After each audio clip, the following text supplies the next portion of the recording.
The Tactics ICG is a multi-threat, multi-wear, single-exposure garment that provides vapor, liquid, and FR protection for chemical, biological, terrorism incidents and hazardous materials emergencies. The ICG must be worn and used properly to optimize its protective performance.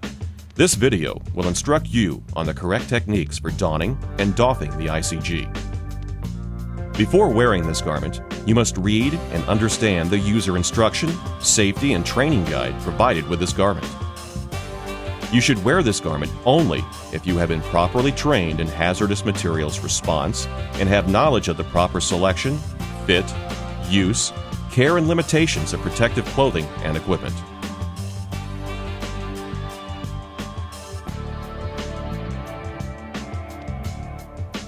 First, familiarize yourself with the components of the ICG ensemble. The detachable hood guards your head and neck against exposure. The face opening of the hood has a butyl seal that interfaces with the facepiece of your breathing apparatus.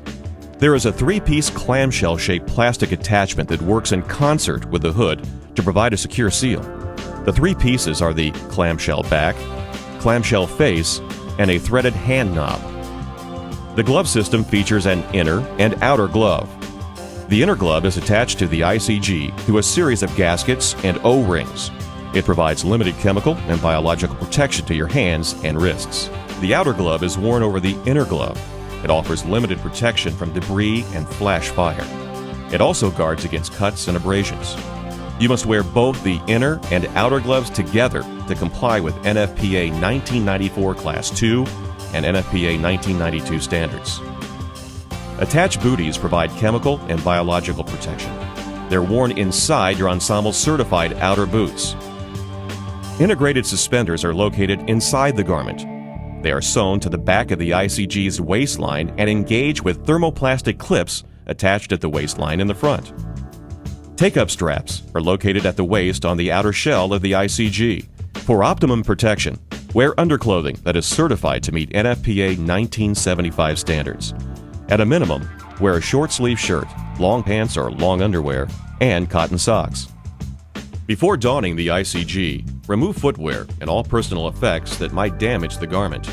For example, pens, badges, jewelry, and watches all have the potential to abrade or puncture the ICG and compromise its protective performance. Always have other trained personnel available to help you don the garment.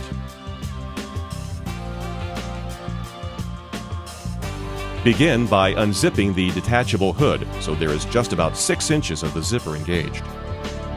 Step into the ICG from the top of the garment and work your feet all the way into the attached booties.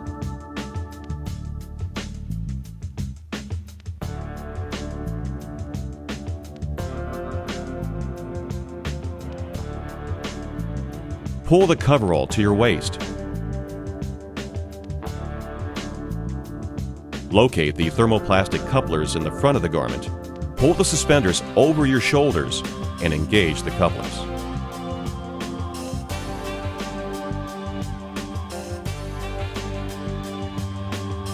Gently pull the cuffs of your pant legs up as far as you can and step into your protective boots.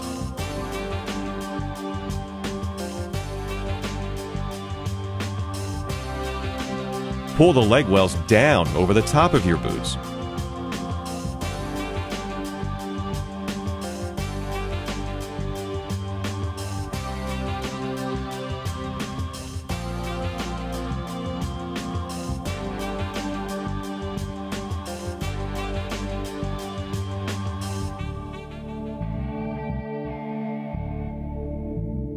Put on your SCBA face mask and adjust it for a secure fit. Then place your arms into the sleeves and work your fingers all the way into the attached inner gloves.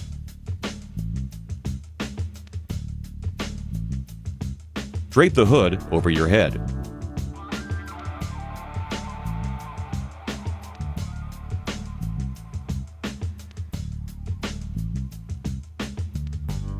Then close the zipper. Stop about 6 inches from the end.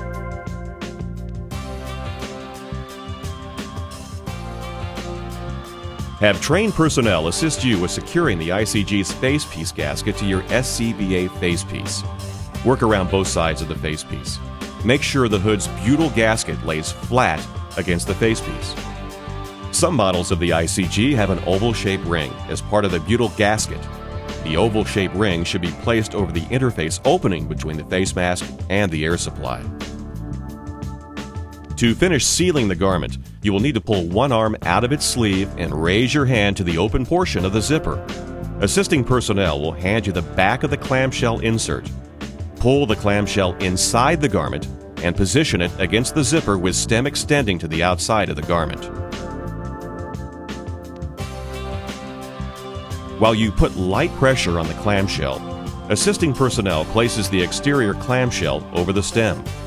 The clamshell hand knob is then threaded onto the stem and tightened. Work your arm back into the sleeve and inner glove. Your assistant then places the outer gloves over the inner gloves and secures the adjustable closure at the wrist.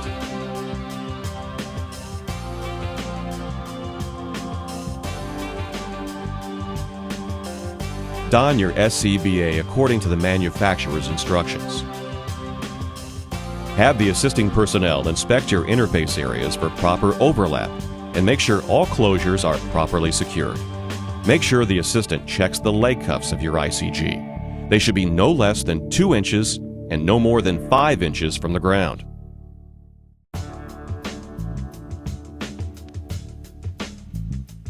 Never remove any component of the ICG until you are certain that you are safely out of the hazard area. If the garment has been exposed to hazardous chemicals, employ appropriate decontamination procedures before removing the garment. If your ICG has been exposed to hazardous chemicals, avoid any contact with contaminated parts. After the emergency operation and decontamination is complete, it's important to ventilate your body as quickly as possible. Have assisting personnel remove your outer gloves and outer boots. Unharness and remove your SCBA, but maintain your air supply until the garment is fully doffed. Have trained personnel completely unzip the hood closure and remove the clamshell device. Undo all closures and step out of the garment. Keep your hood on and continue to maintain your SCBA air. Walk away from the garment to a designated safe area and then remove the hood and SCBA facepiece.